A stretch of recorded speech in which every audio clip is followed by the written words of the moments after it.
پرواہ ذات کو دیکھو، 950 سال مار کھائی، قرآن گواہ، سینکڑوں جگہ نوح علیہ السلام کا قصہ قرآن میں ہے، وہ ایک بیٹے کا نام لے دیا تو اللہ کا جلال دیکھا۔ اور پھر نبی کے سوا اللہ کے جلال کو کوئی نہیں سمجھتا، اللہ کے قہر کو جتنا پیغمبر سمجھتا ہے اتنا کوئی نہیں سمجھ سکتا، اس لیے کہ وہ براہ راست خدا سے باتیں کرتا ہے، خدا کا برگزیدہ بندہ اور نمائندہ ہوتا ہے۔ فوراً اللہ کا نبی ڈرا، پیغمبر اتنا بڑا جلیل القدر نبی ہو کر گھبرایا، فوراً جھولی پھیلا دی، ربی لی اعوذ بک ان اسألک ما لیس لی بہ علم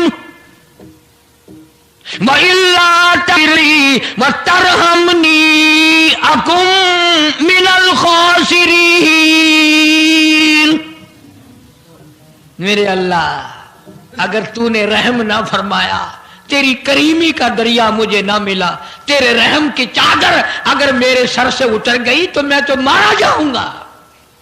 تیرا کرم مانگتا ہوں، تیری بے نیازی کا صدقہ مانگتا ہوں، اے رحیم کرم فرما، مجھ سے غلطی ہوئی، مجھ سے بھول ہوئی، مجھے معافی عطا فرما۔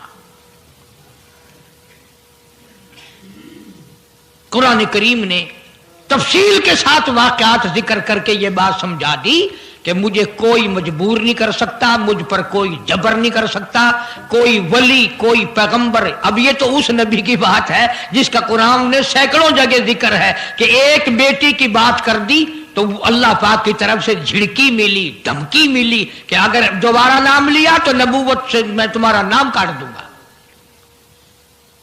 تو میری تیری کیا ہستی ہے؟ میں اور آپ کون ہوتے ہیں یہ باتیں کرنے والے کہ فلاں یوں کر دے گا، فلاں یوں کر دے گا؟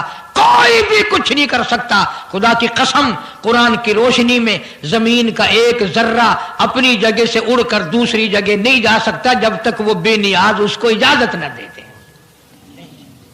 یہ جتنے درختوں کے پتے ہیں یہ ساری اس مالک کی پیداوار ہے۔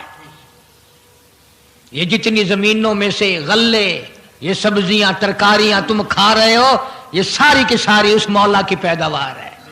یہ ستارے اس کی پیداوار ہے، تم اس کی پیداوار ہو، تمہارے باپ دادے اس کی پیداوار تھے، اور وہی موت بھیجتا ہے اور وہی برباد کرتا ہے، وہی آباد کرتا ہے۔ اس لیے انبیاء علیہ السلام کے واقعات سنا سنا کر میری یہ کوشش ہے کہ آپ کا اور میرا عقیدہ درست ہو جائے، یقین درست ہو جائے، اللہ کے قرآن پر ہمارا یقین جم جائے، ہمارا ایمان مستقل اور پکا مضبوط ہو جائے۔ اللہ پاک مجھے اور آپ کو عمل کی توفیق عطا فرمائے۔